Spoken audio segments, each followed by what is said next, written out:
Stel jou voor jy word wakker met 'n skielike storm wat alles ontwrig. Krisisse is soos daardie storm, onverwags en vereis onmiddellike optrede. Hulle kan onmiddellik, opkomend of volgehou wees, elk met unieke uitdagings en bedreigings vir oorlewing.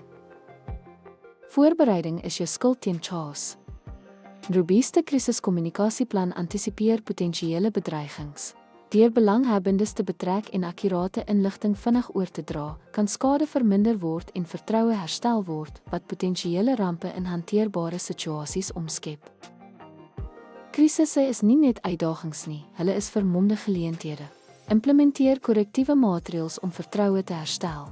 Proaktiewe beplanning en duidelike kommunikasie kan krisisse in groeigeleenthede omskep deur uit vorige ervarings te leer om toekomstige strategieë te verbeter.